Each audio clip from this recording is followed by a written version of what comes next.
Radio, la voz del ángel.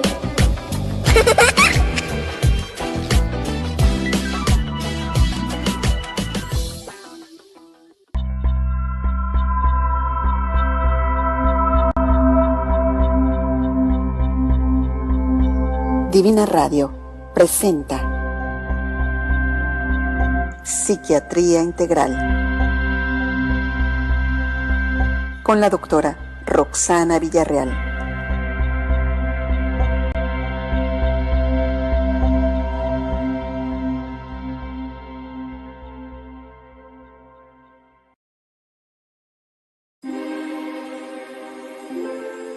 Buenas noches, queridos amigos, soy Guadalupe Divina aquí en Divina Radio y esta noche con Psiquiatría Integral con la doctora Roxana Villarreal, tratando de un tema muy interesante realmente, y vamos a hablar de lo que es la anorexia y bueno, el término anorexia es un término bien complejo, se emplea para describir la inapetencia o la falta de apetito que puede ocurrir en circunstancias muy diversas, tales como los estados febriles, enfermedades generales y digestivas o simplemente en situaciones transitorias de la vida cotidiana. La anorexia es un síntoma que puede aparecer en muchas enfermedades y no una enfermedad en sí misma. De esto nos va a hablar la doctora Roxana Villarreal esta noche aquí en Divina Radio, porque yo nada más le doy la introducción, pero ella es la que realmente sabe acerca del tema y para eso está ella aquí esta noche. Buenas noches, doctora Roxana, ¿cómo está usted? Buenas noches, Guadalupe, buenas noches a tu radio, ¿escuchas? Pues muy feliz de tenerla otra vez aquí en Divina Radio. Y bueno, hablando de este tema que mucha gente estaba esperando, mucha gente me pidió que habláramos de este tema y pues los micrófonos son todos suyos. Así es que empecemos, doctora Roxana.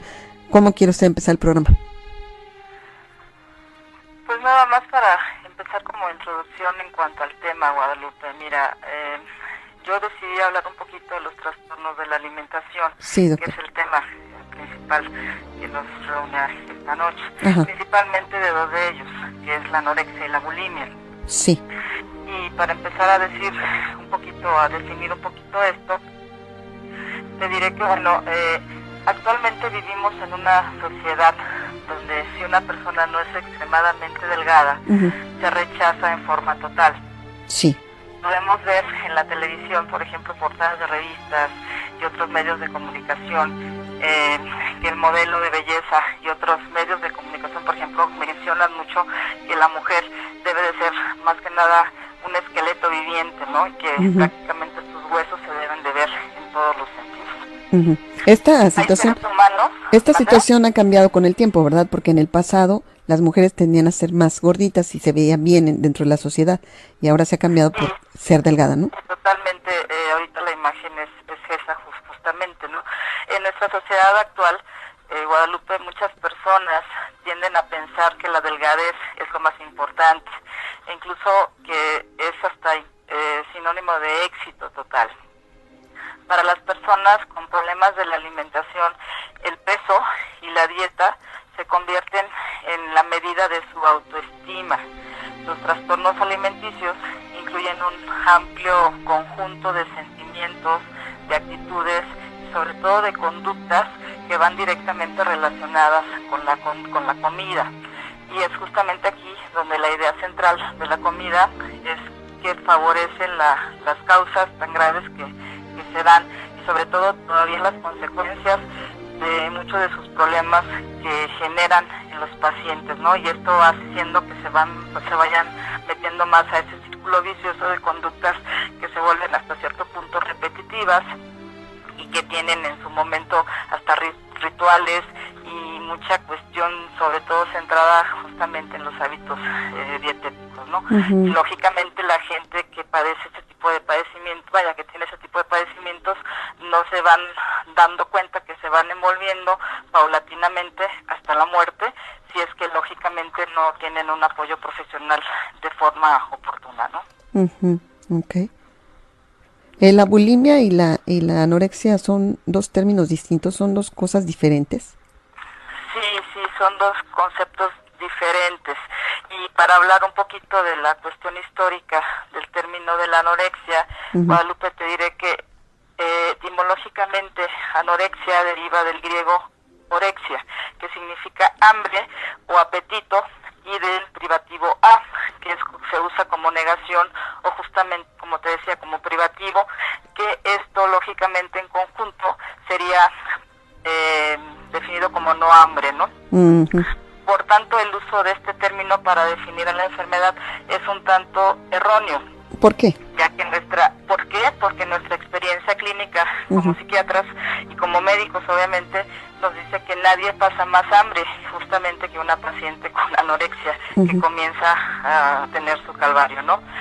Esta hambre se irá mitigando en fases más avanzadas del cuadro cuando todo se va teniendo, sobre todo va perdiendo la paciente fuerza y se va difuminando y va teniendo en su momento abulia, dejadez y se va prácticamente abandonando, ¿no? Y la debilidad en general, la paciente empieza a tener complicaciones más graves.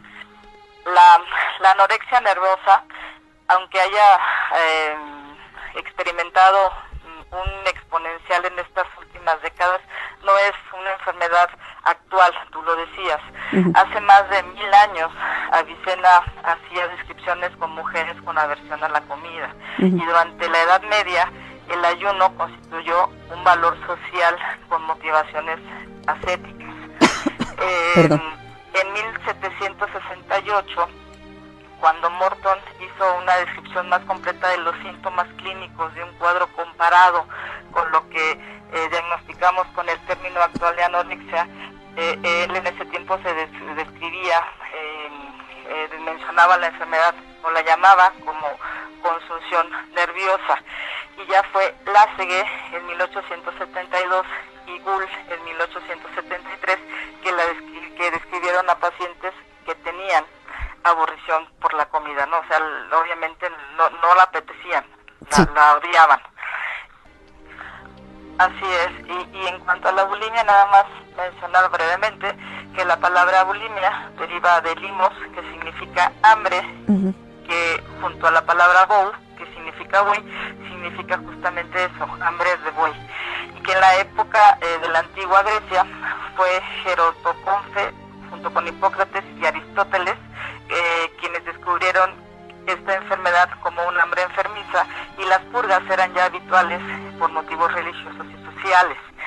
Y lógicamente, bueno, ya en la Edad Media los vómitos o purgas eran usados por los religiosos para expiar sus pecados o para reducir el impulso sexual, sobre todo en los monjes jóvenes. O sea que eso era una especie de castigo, doctora. No precisamente, lo hacían en una forma como para, al contrario, no tanto de castigo, sino para quitarse precisamente las culpas que tenían, ¿no? En el siglo XVII, los borrachos y los golosos usaban eméticos para poder continuar embriagándose, ¿no? Y ya en los grandes banquetes de los señores feudales, incluso también las mujeres de clase social alta, la gente glotona empezó a tener este tipo de conductas de vómito y se empezó a hacer esta práctica muy común. Y ya para finalizar esto, en cuanto a la historia, bueno, fue prácticamente Russell en 1979 quien la descubrió realmente como la bulimia nerviosa. Es muy interesante lo que nos está platicando. Platícanos también o coméntenos acerca de la definición de estos términos de anorexia y bulimia, porque a mí no me queda claro cuál es la diferencia, doctora, exactamente. Perdón, porque no lo capto. Sí, mira, son, te decía, lógicamente dos entidades diferentes, porque los dos pertenecen a lo que son los trastornos de la conducta alimentaria. Y para empezar a definir esto, bueno, lógicamente podríamos primero definir lo que son los trastornos de la conducta de la alimentación. Claro. ¿Hay muchos trastornos, doctora, o son únicamente estos dos? Ahorita te menciono, nada más déjame definir lo que es un trastorno de la alimentación, Guadalupe. Okay. Los trastornos de la alimentación corresponden a una serie de enfermedades que se traducen en serias alteraciones de los hábitos alimenticios y del control de peso. Estas alteraciones dan como resultado un deterioro en la condición de la salud física, mental y obviamente en las relaciones familiares y sociales. Ahora, mencionabas y me preguntabas ahorita cuáles son si son nada más dos. No, Guadalupe, son más. Obviamente, bueno, las más importantes y las que vamos a hacer un poquito de mención ahorita son las dos que son parte del tema. La anorexia nerviosa y la bulimia nerviosa. Hay otros que son los trastornos alimenticios no especificados. Y otros que son, por ejemplo, los famosos trastornos de atracón, y esto es simplemente el hecho de ingerir excesivamente comida en breve tiempo. Por decir algo, dejo de comer en poco tiempo y vuelvo a ingerir en cantidades exorbitantes, ¿no? Lógicamente también esto va de la mano con una pérdida de control para ingerir la comida, ¿no? Hay otros más, por ejemplo, la pica. Cuando hablo de pica, únicamente me refiero a aquel deseo desmedido de alimentarse y de ingerir alimentos o sustancias que no son nutritivas y que son normalmente poco usuales para las personas. Gente que, no sé, ejemplo, gente que come gis, que come tierra, que come piedras, que come vidrio, que come cemento, en fin, muchas cosas, ¿no? Eso es pica. Hay otros que son, por ejemplo, la rumiación, y esto es simplemente el hecho de estar masticando en forma frecuente, repetida,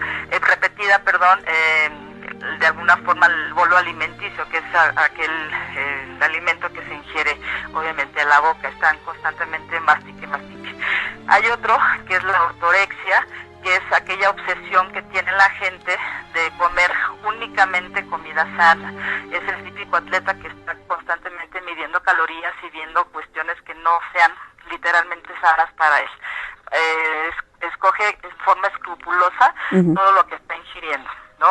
Y bueno, lógicamente, pues no podemos pasar por alto también la obesidad, que simplemente sabemos que es la acumulación excesiva de grasa en el cuerpo, ¿no? Son diferentes trastornos alimenticios, pero hoy prácticamente vamos a enfocarnos más a lo que es la anorexia y la bulimia.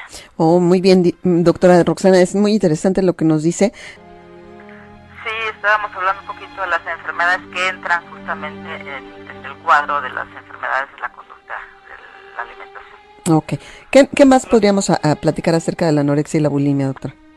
Sí, mira, para diferenciarme, esa es la pregunta al inicio del programa, para diferenciar un término con otro. Exacto. La anorexia, Guadalupe, es aquel síndrome caracterizado por una incapacidad para comer, que es severa y que es prolongada, que tiene pérdida notoria de peso, que va acompañada de amenorrea, que es la pérdida pues de la regla o del ciclo menstrual, o de impotencia, ¿no? En el sentido figurado de la palabra, físicamente hablando, y otros síntomas que son, por ejemplo, que son origen pues de conflicto emocional y de cambios biológicos. La anorexia se caracteriza más que nada, pues te decía, un deseo intenso en pesar menos, cada vez menos, y sobre todo por tener un miedo excesivo a la gordura o a la obesidad. Y en particular tienen un trastorno en la imagen corporal, lo que las hace verse más gordas o más gruesas de lo que en realidad pudieran estar. Eso es la anorexia. Ahora, ¿qué es la bulimia? Porque mucha gente confunde un término con otro y hay que diferenciarlo. La anorexia es lo que les acabo de decir. La bulimia es el hambre, literalmente la palabra como tal significa hambre mórbidamente aumentada, o sea, hambre en forma excesiva. Ahora, ¿cómo se caracteriza la bulimia? Se caracteriza principalmente por la presencia de episodios de ingesta incontrolada en gran cantidad de alimentos en un corto tiempo. Casi siempre el paciente, la paciente, que casi son más las mujeres las que lo padecen, lo hacen en forma secreta y con una sensación de pérdida del control a la hora que están ingiriendo esto. Está relacionado con la presencia de ataques de ansiedad y consumo de gran cantidad de alimentos sin ningún control, que generalmente generan en ellas sensación de culpa o inducción de vómito o consumo de laxantes, de diuréticos, dietas estrictas o incluso un ayuno exagerado, y de alguna forma esto hace que también en su momento tengan la oportunidad de hacer exageradamente ejercicio para prevenir de esta manera su incremento de peso. Esa es la bulimia. Ok. ¿Y cuáles son las causas, doctora, de estos trastornos? ¿Qué es lo que los, digamos, lo que los dispara? Mira, son varios factores. De alguna forma aquí lo más importante que hay que señalar para que la gente se dé cuenta de esto es que hay que tener en alerta principalmente que para que se dé un trastorno en la conducta alimenticia es importante que se tengan en cuenta primero factores desencadenantes para que se pueda originar un trastorno de este tipo. ¿Como cuáles? Como por ejemplo situaciones, no sé, de fracaso escolares, de fracaso en lo que está haciendo la adolescente o la persona que está padeciendo esto. Otro, por ejemplo, la separación de los padres, pérdida de algún familiar, que puede también producir un problema de este tipo. Fallas en las relaciones afectivas, en situaciones, por ejemplo, de alto nivel de exigencia con respecto a la imagen corporal. Por ejemplo, las modelos, ¿no? Lo vemos mucho en las modelos, en las actrices, en las bailarinas y sobre todo también lo mencionabas, en las deportistas. Sí. En gentes que incluso han tenido, por ejemplo, casos de abuso sexual o abuso físico, y cuando, por ejemplo, está presente mucho la crítica materna o de algún familiar en relación al peso o la silueta, ¿no? Es prácticamente cuando esto se está dando. Y bueno, aquí, antes de hablar un poquito de las causas, es importante mencionar, por ejemplo, que la tasa de mortalidad en la anorexia oscila más o menos entre el 1 y 5%. Wow. Y el 50% de estas muertes se deben principalmente a las complicaciones médicas que se dan por esto. El 25% de estas se dan en situaciones de suicidio, el 15% se debe a causa desconocida, el 6% por neuropatías y el 6% por accidentes. Esto es en la anorexia. Y por ejemplo en la bulimia, la tasa de mortalidad oscila entre el 0. y el 3%, y aproximadamente el 18% se deben aquí a una cuestión suicida y al resto de las complicaciones médicas, ¿no? Aquí es importante destacar lo siguiente, que las pacientes con bulimia purgativa son las que con más frecuencia realizan precisamente los actos suicidas. Me preguntabas ahorita las causas de estas enfermedades. Exactamente. Mira, prácticamente son varios factores, nada más voy a mencionarlos para que tengas una idea, porque bueno, disertar sobre el origen de estos trastornos requiere considerar, no sé, una serie de factores que de alguna forma parecen interactuar entre sí y que seguramente tienen cada uno un peso específico dentro de cada caso en particular. Claro. Los que más mencionamos, ¿cuáles son? Los factores de riesgo. Una menarquia temprana, que es, bueno, la primera regla a temprana edad, haber padecido un sobrepeso u obesidad en la infancia, las burlas respecto al cuerpo de parte de hermanos o compañeros de escuela, los comentarios adversos, por ejemplo, en la forma de comer o al cuerpo que ellos tienen, que normalmente, bueno, es mucho también proveniente de los padres. A veces los pacientes se quejan de que las primeras personas que se burlan o que las castigan por la forma de comer o porque están muy obesas son justamente los papás, ¿no? El hecho de hacer dietas restrictivas o la preocupación excesiva por un cuerpo delgado y sobre todo la misma presión social, porque bueno, al principio te mencionaba que ahorita el modelo aparentemente es justamente la mujer esquelética, ¿no? Claro. Y la gente no piensa que esta serie de situaciones pueden ser fatales. Hay otros factores biológicos que, bueno, son más complejos de explicar, pero nada más para mencionarte, te diré que, bueno, hay sistemas de neurotransmisor en el cerebro que de alguna manera se relacionan mucho con este tipo de padecimientos. Entonces, hay factores psicológicos, factores psicológicos como ciertos rasgos de personalidad que se pueden asociar a este tipo de padecimientos, factores familiares y factores socioculturales como la influencia sociocultural, por ejemplo, que es lo que te decía, ¿no? Que tiene un papel disparador y sobre todo por el tipo de bombardeo que hay en la televisión, ¿no? Del ideal de las modelos, del cuerpo delgado y todo esto. Y esto exacerba mucho, sobre todo en las adolescentes mujeres, este tipo de padecimientos. Entonces, estos son los factores desencadenantes para desarrollar un trastorno de la alimentación. Esta sería la etiopatogenia, que es la etiología, o para que me entiendan tus radioescuchas, son prácticamente como las causas que pueden originar que una persona desencadene en su momento un trastorno de la alimentación. Ok. Entonces, ¿cuál es la diferencia entre ello y los factores desencadenantes? Porque usted nos habló ahorita de factores. Nos habló de factores, me dijo, esto es un factor, este es otro factor. Sí, ya me confundí. O sea, es parte de lo que es la etiopatogenia, o las causas, ¿no? Que pueden haber, son varias, es multifactorial. Y te decía, las más principales, o las que hemos visto más a nivel clínico, bueno, son estos factores de riesgo que te decía, los factores biológicos, los factores psicológicos, los factores de tipo social o sociocultural y la familia también. Ok. ¿Cuáles entonces son los síntomas, doctora, los síntomas de alerta para los trastornos de la alimentación? Mira, ¿cómo alertar a la familia que alguien pudiera tener un problema en la alimentación? Alguien que sea parte de su familia. Bueno, primero, cuando vean a una persona que esté exageradamente preocupada por su peso, es un foco de alerta. Otro, es gente que se limita justamente a consumir alimentos calóricos en forma obsesiva. Sí, es, por ejemplo, gente que está limitando mucho el comer pastas, el comer masas, el probar azúcar, helados, golosinas, o sea, se limitan mucho de ese tipo de alimentos. Otra situación de alerta es, por ejemplo, la disminución en la cantidad de comidas diarias. Casi siempre las pacientes anoréxicas o bulímicas hacen una sola comida diaria, toman solo el desayuno o el almuerzo.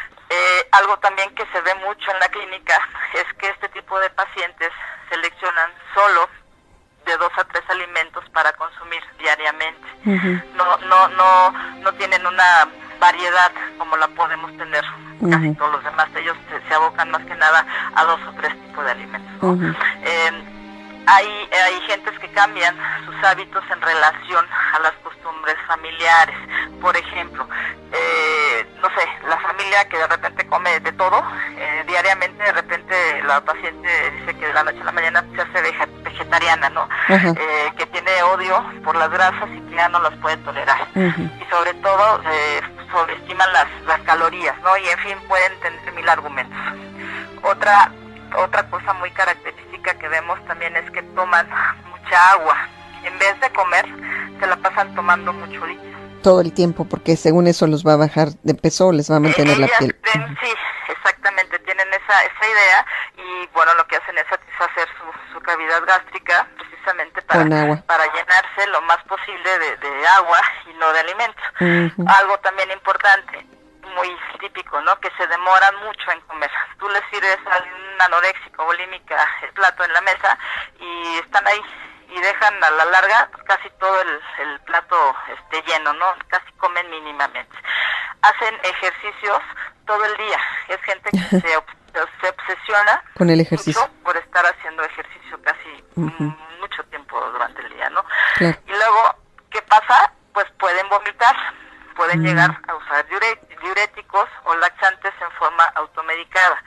Ellas ya no van al médico, o sea, simplemente lo hacen por su cuenta, consiguen la receta, consiguen el medicamento y empiezan a hacerlo por su cuenta, ¿no? Lo que genera una serie de complicaciones que, bueno, vamos a mencionar ahorita, ¿no? Sí. Ahora, estos son los síntomas de alerta, Guadalupe. ¿Cómo podemos, por ejemplo, sospechar que estamos ante un caso de anorexia? ¿Cómo sospechamos? ¿Cómo lo sospechamos? Sí, especialmente se sospecha obviamente, bueno, en personas del género femenino, porque es más frecuente en las mujeres. Ahora, que con esto no quiere decir que nada más sean mujeres. Claro. Es mucho más frecuente en las mujeres, pero también se da en hombres, ¿no? Ahora, son mujeres que se sobrevaloran en su aspecto físico, sobre todo de tipo corporal. Son muy detallistas y perfeccionistas, bajo peso, o de alguna forma que han cambiado o bajado bruscamente su peso corporal en un periodo muy corto, que se acompaña de amenorrea, que te decía es la suspensión de la regla o del círculo menstrual, y sobre todo en adolescentes mujeres que ya han tenido un periodo de ciclos regulares. Un signo tardío es un peso muy bajo. Por ejemplo, una relación de peso-talla menor del 85% en mujeres adolescentes, o un índice de masa corporal menor de 15, y en el caso de mujeres adultos por ejemplo, con una índice de masa corporal menor de 17.5, ahí es cuando podemos tener sospecha de que tenemos ante nosotros a una persona anoréxica. Sí. Ahora, ¿cómo sospechar, por ejemplo, de una paciente bulímica? También, lógicamente, lo vemos en mujeres que pueden ser mayores, aquí un poquito mayores de 18 años, aunque no precisamente, también se dan mujeres menores. Pero ¿cómo son? ¿Cómo vemos a estas mujeres? Normalmente también sobrevaloran su aspecto físico y corporal, pero que presentan atracones de comida que van seguidas por vómitos, que son obviamente autoprovocados. Esto es, ellas mismas se los están provocando porque se sienten tan mal, tan culpables, que van a vomitar. Esto es como una forma también para controlar el peso, y esto se presenta o se debe presentar más o menos al menos de 2 veces por semana, por al menos 3 meses. Estos episodios van seguidos de una intensa sensación de frustración y de culpabilidad, y donde suelen tener un peso normal o presentar sobrepeso, ¿no? Ahí es donde más o menos tiene uno que considerar este tipo de situaciones. Claro. Me están haciendo una pregunta, varias preguntas, pero aquí hay una pregunta, doctora, hablando de las edades y todo eso. Me preguntan cuál es la edad promedio en que se inicia. ¿Hay alguna? Sí, normalmente, se da, te digo, en mujeres es más o menos después de la adolescencia, 12, 14 años. Y ya la bulimia es un poquito después de los 18. Me preguntan también que si los trastornos de la alimentación como la anorexia, la bulimia y esto está catalogado como enfermedades mentales. Sí, de hecho, obviamente entran dentro del cuadro de la clasificación diagnóstica de los trastornos mentales. Lo hemos dicho casi en todos los programas. Nosotros como psiquiatras manejamos libros para guiarnos y poder emitir un diagnóstico oportuno y sobre todo, lo más fidedigno. Y para ello tiene que haber ciertos criterios diagnósticos para poder diagnosticar a alguien en forma fidedigna. Y en base a eso podemos emitir ya el diagnóstico como tal. Y para poder decir que alguien es bulímico, anoréxico o presenta en un momento dado cualquier otro tipo de padecimiento mental, tenemos que echar mano de esto. Y hay criterios, o sea, no nada más es decir, porque la veo muy delgada, ya voy a pensar que es anoréxica o que es bulímica o porque vomita, ¿no? Porque también, o sea, dentro de los temas, de todos los temas, digo, esto es uno de los que no son tan largos, ¿no? Pero hay unos que de plano sí son más complejos, y estamos tratando de irnos más o menos por lo más relevante, y sobre todo tratando de hacerlo un poquito más sencillo para que la gente pueda entender a lo que nos referimos con los términos, ¿no? Claro. Doctora, ¿cuál es el curso de estos padecimientos? ¿Cómo se va dando? Mira, en particular es variable, ¿no? Tiende normalmente este tipo de padecimientos a la cronicidad, o incluso a tomar características clínicas de tipo compulsivo purgativo, o causa incluso un gran deterioro tanto físico como social. Pero si a la larga, se va haciendo crónico y puede ser muy, muy grave. Todo depende de que se detecte a tiempo, y que lógicamente la paciente acepte el tratamiento, porque una de las características también que tienen estos pacientes es justamente a veces no aceptar el tratamiento. Claro. Y ahí es donde se complica todo, ¿no? Sí, seguramente habrá quien se niegue a tomar tratamiento, porque en realidad no saben que están enfermos. Pues tal vez lo sospechan, pero es parte también del padecimiento. ¿Hay una negación, doctora? Todo tipo de emociones, ¿no? ¿Hay una negación en el enfermo? Casi siempre la hay. pero a veces en ocasiones hay otro tipo de cuestiones que no necesariamente hagan que lo nieguen, pero pueden tener incluso ganancias secundarias, que también ya lo hemos hablado antes, ¿no? Que es cuando aquella persona está demandando en forma inconsciente algo que no es necesariamente de tipo material, simplemente a lo mejor en forma inconsciente está buscando atención, o está buscando aceptación de alguien, ¿no? O apapacho a veces, ¿no? Y hace lo imposible de llamar la atención de los demás para poder lograr su objetivo, ¿no? A mí me llamó mucho la atención que usted mencionó que generalmente las personas con estos problemas comen una sola vez al día, pero no necesariamente por comer solo una vez al día se puede ser anoréxico o bulímico. No, okay. Digo, vemos gente, y digo, yo soy una de ellas, yo soy simplemente una persona que precisamente por mi tren de vida, yo ando para arriba y para abajo todo el día, y aparte por la presión, el tiempo, las distancias y lo que quieras, yo solamente doy una sola comida al día y no pues soy bulímica ni anoréxica, ¿no? ¿Qué diera yo por estar cuántos kilos abajo? Pero lógicamente no es el caso, digo, no porque yo haya dicho eso quiere decir que todas las gentes que tienen este tipo de hábitos seamos bulímicos, anoréxicos. Claro. Simplemente que bueno, se ve que muchas de estas pacientes dan normalmente una sola comida y entre sus alimentos nada más escogen mínimo 2 o 3, no tienen lo que hacemos los demás, que combinamos carbohidratos, grasas, en fin, vitaminas, minerales, ¿no? Proteínas. Ellos solamente se van por una sola cosa, que lógicamente pues tiene menos situaciones que saben de antemano que las van a hacer engordar. Claro. ¿Hay pánico en este tipo de pacientes, doctora? Sí, ya te lo decía, es una fobia exagerada a engordar, y precisamente por eso es que no comen, ¿no? Hacen lo posible por seguir bajando, y en esa situación se vuelve un círculo vicioso, porque se van generando complicaciones, bueno, todo pasa, se van matando a fuego lento. Claro. Y aparte que se van matando ellas, pues también van matando también a la familia. A la familia. Acá hay otra pregunta, doctora. ¿Las personas que padecen bulimia han sido obesas o han realizado numerosas dietas sin control médico? Y si es así, ¿tratan de ocultar los vómitos y las purgaciones también? Sí, es que eso es parte también de los rasgos clínicos que vamos a hablar un poquito también, de cómo podemos ver, para que me entiendas, de cómo podemos detectar a alguien, porque ahorita bueno hablamos de cómo podemos sospechar cuando estamos ante esta situación, pero ya por ejemplo verlo directamente, ahí es cuando tienes tú que decir, esta sí es, no, esta de plano sí está presentando este tipo de cosas, y ahí es donde empieza ya prácticamente una cuestión ya más clínica, de más cuidado, ¿no? ¿Y cuáles serían esos criterios diagnósticos de la anorexia y de la bulimia, doctora? Bueno, antes de entrar a los criterios, nada más quisiera comentar que en la anorexia hay subtipos. Sí es cierto, ¿verdad? Hablamos del tipo de anorexia restrictiva. Cuando digo restrictiva, ¿qué quiero decir? Que son aquellos pacientes que limitan en forma voluntaria la ingesta de alimentos.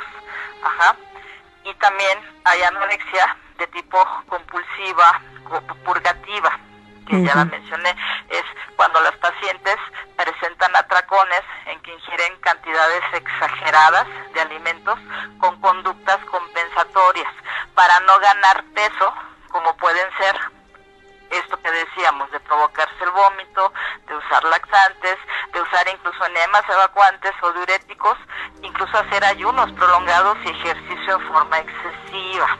Esa es la compulsivo purgativa, porque están purgando cada rato, no están vomitando o están usando algo para sacar todo lo que ingirieron, ¿no? En este sentido es la clasificación, por llamarlo así, de la anorexia. Pero también cuando hablamos de bulimia, bueno, hablamos de que hay también dos tipos de bulimia. Hablamos del subtipo purgativo, que es aquella que se da durante el episodio de bulimia, donde el individuo se produce regularmente el vómito o usa laxantes, diuréticos o enemas en exceso. Eso es lo purgativo de la bulimia. Pero también existe la bulimia no purgativa, que es cuando la persona que padece esto emplea otro tipo de conductas compensatorias inapropiadas, como el ayuno, el ejercicio intenso, pero que no recurre a provocarse el vómito, ni usar laxantes, diuréticos, ni nada de esto. Ese es el no purgativo. Hay que diferenciar entre uno y otro. Sí, son diferentes totalmente. Son parecidos y de hecho se confunden bastantes, ¿no? Porque, bueno, tienen aparentemente muchas cosas en común, pero ya cuando ves los criterios como tal, sí hay que diferenciar cuál es uno y cuál es otro, ¿no? ¿Hay bulimia nerviosa entonces? De hecho, ese es el término con el que se conoce como tal. De hecho, las dos se conocen así, anorexia nervosa y bulimia nervosa. Ok, ahí está contestada la pregunta que me están haciendo en el muro de Guadalupe Divina en Facebook. Amigos, si tienen preguntas para la doctora Roxana Villarreal, les agradecería muchísimo que me las hicieran llegar ahí en mi muro para yo preguntarle a ella y así mismo ustedes puedan tener la respuesta de sus dudas. Así es que, ¿qué creen? Que pues estamos hablando de bulimia y de anorexia y pues no sé, doctora, ahora sí, si quiere hablarnos de los criterios diagnósticos. ¿Sí? Los criterios diagnósticos. Bueno, para anorexia, ¿cuáles son? Bueno, primero decimos que, primero lógicamente el rechazo para mantener el cuerpo corporal igual o por encima del valor mínimo requerido para su normalidad. Esto es en cuanto a la edad y a la talla de la paciente. Entonces la paciente se rehúsa completamente a mantenerse en ese estado, ¿no? Hay un miedo intenso a ganar peso o a convertirse en obeso, aún estando, incluso, fíjate, por debajo del peso normal. O sea, a pesar de que tienen un peso menor, tienen el miedo excesivo a ganar peso exagerado hasta llegar, según su fantasía, a convertirse en una persona obesa, ¿no? Otro criterio, que hay alteración en la percepción del peso o de la silueta corporal, exageración de su importancia en la autoevaluación o negación del peligro que conlleva el disminuir el peso corporal. O sea, con esto nos referimos que la persona está viendo en el espejo prácticamente que está gorda cuando realmente está delgada. Sí, eso se llama, y eso es algo muy sui generis o característico precisamente de estos padecimientos de la conducta alimentaria, en particular la anorexia y la bulimia, que la paciente tiene, y específicamente se le da el nombre de distorsión de la imagen corporal. ¿Por qué? Porque la paciente está distorsionando la figura que está teniendo enfrente de ella, que es ella misma. O sea, ella puede estar muy delgada, sumamente delgada, pero la distorsión de su imagen ante sus propios ojos es ver a un monstruo enorme, gigante, gordísimo, y eso es lo que ella percibe de su cuerpo. Y así, en función de eso, también es la función que tiene de su propia autoestima, ¿no? Tiene una falsa apreciación acerca de su estado físico. Completamente. Y también por ahí es cuando se empiezan incluso a manejar neurolépticos, que son medicamentos para usar en cuestiones un tanto de tipo psicótico, ¿no? Porque hay gentes que pueden llegar incluso en la cuestión obsesiva, incluso también a percibir algo que no es, ¿no? Como más delirante, ¿no? Como algo un poquito fuera de la realidad. Okay. Es la distorsión de la imagen corporal, y sobre todo, hay también amenorrea en los pacientes, ¿no? Eso es en cuanto a anorexia. Y los criterios para la bulimia, ¿cuáles son? Bueno, primero, pues que el paciente o la paciente, en este caso, presente atracones recurrentes, que tenga sensación de pérdida de control sobre la ingesta del alimento, que es obviamente esa sensación de no poder parar de comer o no poder controlar el tipo o la cantidad de comida que está ingiriendo. También hay una ingesta, por ejemplo, de alimento en un corto espacio de tiempo. Normalmente vemos que una gente se da un atracón, en menos de 2 horas ya está ingiriendo otro atracón, ¿no? Y el tiempo en el cual ingiere esto es muy poco. A veces hasta en menos tiempo llegan a comer cada vez cantidades más grandes, ¿no? Otro de los criterios en la bulimia es que hay este tipo de conductas que son compensatorias, inapropiadas de forma repetitiva, con el cual ellos tienen la idea de que no van a seguir ganando peso, como lo que te ya he dicho al principio, ¿no? Sí. Que producirse el vómito, usar laxantes, diuréticos, enemas, fármacos, incluso para seguir todo, controlando su peso, el ayuno y el ejercicio excesivo, ¿no? Y los atracones y las conductas compensatorias inapropiadas tienen casi siempre un lugar promedio, al menos de 2 veces por semana, mínimo por 3 meses, ¿no? Esos son prácticamente los criterios que vemos para poder hacer ser una cuestión más diagnóstica de la bulimia, pero en forma general, yo te puedo decir que hay aspectos generales que se dan en los trastornos de la alimentación, sobre todo que es el deseo mórbido de estar delgado, esa sensación de obsesiva hasta cierto punto de estar delgado, la fobia, o lógicamente engordar, y la distorsión de la imagen corporal. Son creo que los 3 puntos cardinales para poder hablar normalmente de una cuestión más central, específicamente de la anorexia, ¿no?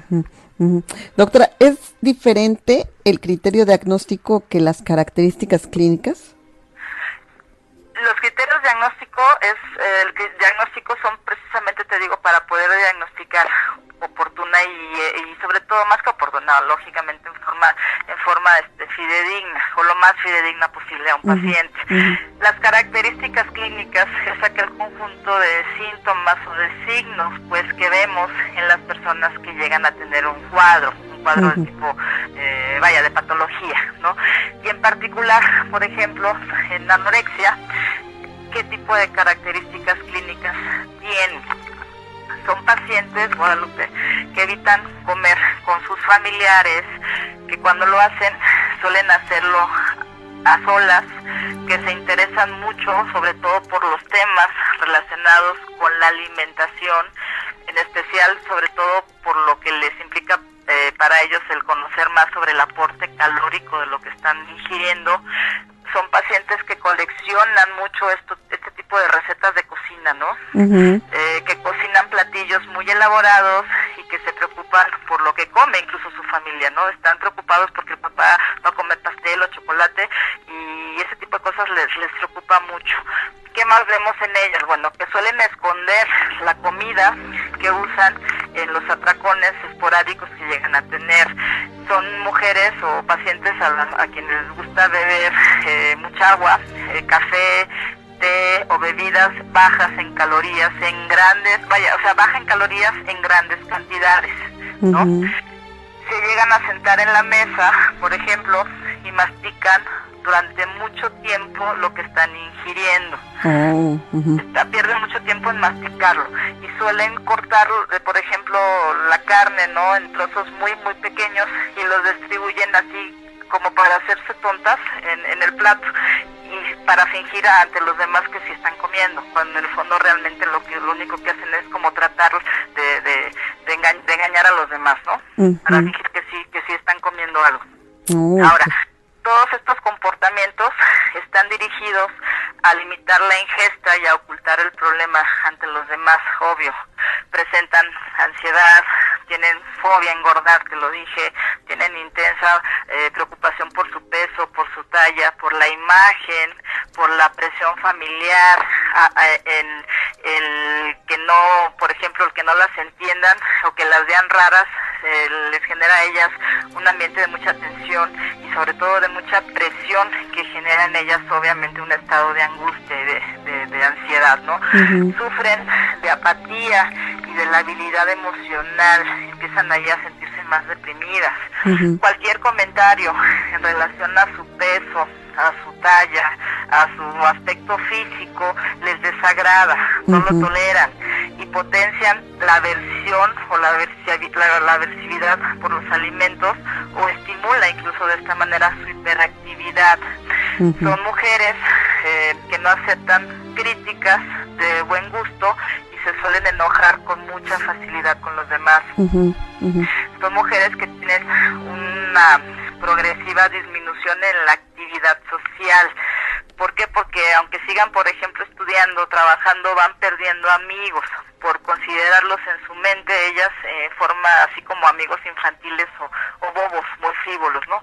Y van acabando paulatinamente en el aislamiento, ¿no? Se empiezan a aislar de los demás y terminan solas. En ellas hay un empobrecimiento general de la vida que básicamente empieza a agarrar más importancia, por llamarlo de esta manera, en el centro, pues, y lo convierte esto de esta forma en el control de peso y la ingesta de alimentos. O sea, el centro de su vida prácticamente se vuelve de tal forma algo así como obsesivo que nada más están pensando en el peso y en la ingesta de lo que están comiendo, ¿no? La distorsión de la imagen corporal que estas pacientes tienen, Guadalupe, obviamente es una alteración en la percepción de su figura, que llega a ser casi delirante, es lo que te decía.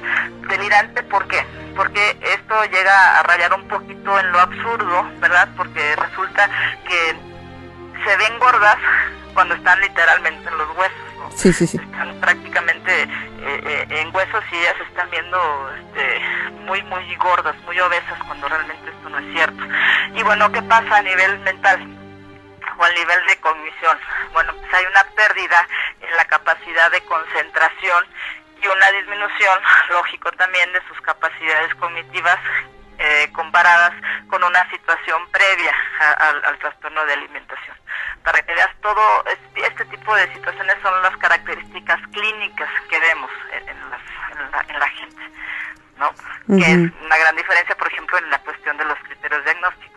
Eso es para diagnosticar, y esto es como lo vemos nosotros ante nuestros ojos, ¿no? Claro. Doctora, estamos ya unos cuantos minutitos de irnos y yo quiero preguntarle qué tipo de tratamiento se le puede dar a estas personas, cuáles son los objetivos de sus tratamientos y si realmente es algo que se puede erradicar o es una enfermedad que permanece, que nada más se controla. Mira, te lo decía al principio, el curso es muy variable, pero bueno, a veces sí hay situaciones muy desagradables que terminan incluso en muertes cuando no se detectan y sobre todo cuando no se lleva a tiempo a tratamiento a la paciente. El tratamiento de la anorexia, bueno, ¿en qué consiste? Primero, bueno, hay que enfatizar que consiste en un abordaje multidisciplinario. ¿Qué quiero decir con esto? Que implica que se conjugue el trabajo del psiquiatra, del neurólogo, del psicólogo, del terapeuta y sobre todo también del médico internista, porque vamos a trabajar con emociones, con actitudes, con pensamientos, con cuestiones de tipo físico a nivel de baja de peso, de cuestión de cuestiones mentales y lógicamente, bueno, con complicaciones derivadas a la falta de alimento de las pacientes. Si no se maneja así, de nada sirve que le des apoyo emocional si físicamente la paciente se está muriendo, ¿no? Ahora, en los trastornos graves, la atención o el tratamiento se debe centrar principalmente en la realimentación, cuidando que el riesgo del síndrome de alimentación y del desequilibrio hidroelectrolítico se mantenga, porque te digo, de nada sirve que le des terapia si la paciente se te está muriendo, si está en riesgo de morirse por inanición, ¿no? Sí, claro. Lógicamente, bueno, tienes que llevar paulatinamente a la paciente a una dieta, primero, bueno, mínimo de 1500 a 200 calorías diarias. En promedio 500 calorías por arriba de la dieta normal, ¿no? La dieta la debes dividir mínimo de 5 a 6 comidas por día y se deben lógicamente también prescribir vitaminas y minerales. Algo característico en las pacientes bulímicas o anoréxicas es justamente que rechazan alimentarse, lo que conlleva también a que se tienen que tomar medidas incluso más drásticas, como por ejemplo colocar una sonda nasogástrica o incluso nasoyeyunal, o hasta tenerla que analizar, ¿no? Y ponerle una alimentación de tipo parenteral.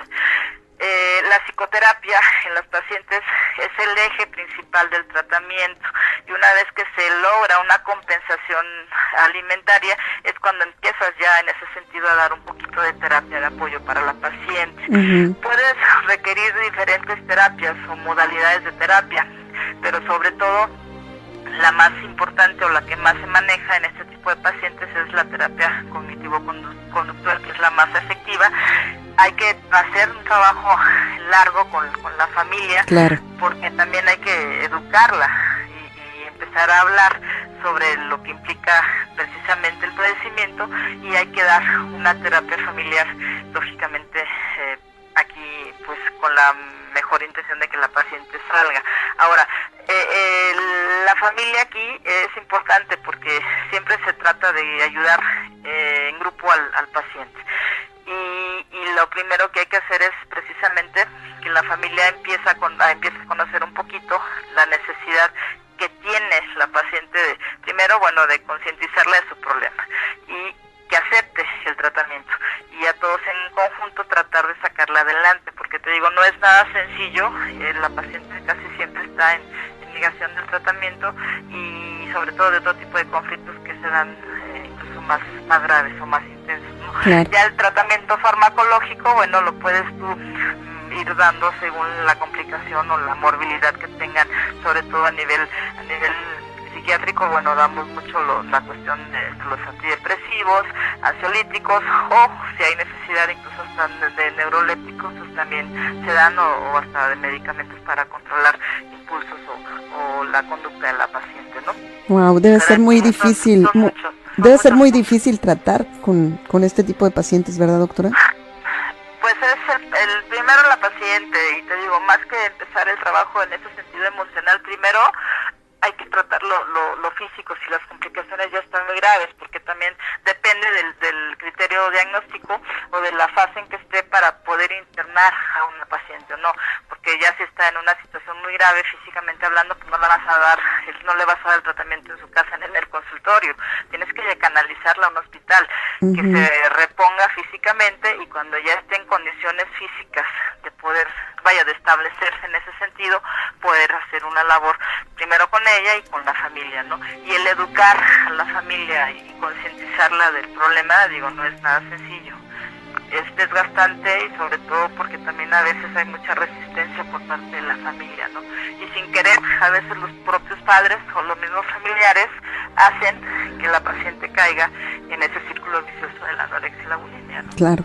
Híjole, doctora, pues nos deja así como siempre, con muchos pensamientos a todos los que la estamos escuchando. Yo creo que mucha gente tiene problemas en su familia o conoce gente que ha padecido estas enfermedades o que las padece actualmente, porque muchos amigos de Divina Radio me dijeron que tenían que escuchar este programa porque tenían dudas, y realmente creo que es bien interesante el tema y bien complejo también.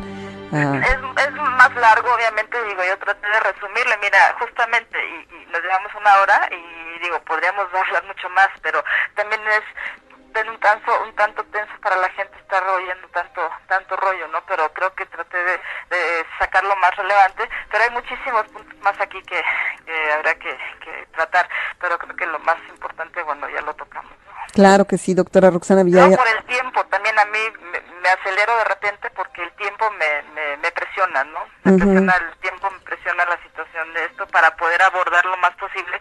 Es que a veces se trata de hablar lo más rápido posible, precisamente para complementar el tema, ¿no? Claro. Para no quedarnos a medias, pues. Claro, sí, yo la entiendo, le agradezco muchísimo. ¿De qué vamos a hablar la próxima semana, doctora Roxana, el miércoles? No sé, lo que quiera la gente. Pues ya nos han propuesto varios temas, pero usted dígame cuál sería un tema apto para tratarlo aquí en Divina Radio. Lo comentamos, ¿no? ¿Lo comentamos? Lo comentamos, y ya vemos cuál. Perfecto, amigos, si tienen sugerencias, si tienen sugerencias para el próximo programa de la doctora Roxana Villarreal, porque hay muchos temas, la verdad es que hay muchos temas que no hemos tratado, entonces realmente creo que sería interesante que ustedes nos propongan de qué otro tema quieren hablar. Me dicen que nuevamente hay un programa de primera, temas de actualidad, sencillamente comentados maravillosamente por la doctora, y gracias a mí también, a Guadalupe me dicen gracias por este regalo. Gracias, Mario, te agradecemos mucho, siempre nos están sintonizando y además tenemos mucho apoyo de parte del público de Divina Radio y hacia el programa de la doctora, a la cual le agradecemos mucho que se tome el tiempo tan valioso, porque yo sé que todos sus conocimientos cuestan y cuestan mucho, pero le agradecemos. Doctora, ¿dónde se le puede encontrar, por favor, antes de irnos, para que la gente la pueda contactar si tienen algún caso que quieran tratarle? Sí, con todo gusto los invito a los que estén interesados, y nada más aprovechando, por favor no me pidan consultas de internet, no acostumbro a hacerlo, no porque no quiera, sino por ética profesional y por respeto, por favor grábenselo, por respeto a la confidencialidad de su propia información. Por esa razón es que yo no acostumbro a dar consultas ni vía mail, ni messenger, menos vía redes sociales. Si les interesa realmente, los que gusten, los vería en el consultorio. Los datos los pueden sacar de mi página web, es www.psiquiatriaintegral.com www.psiquiatriaintegral.com, o agendar alguna cita, si les interesa, en el consultorio, ubicado en Tuxpan 40, Colonia Roma Sur, Colonia Roma, aquí en el México DF, y el teléfono es el 55 64 99 90. Pues ahí está. 55 64 99 90. Pues ahí están los datos de la doctora Roxana Villarreal. Muchas gracias, doctora, que pase usted una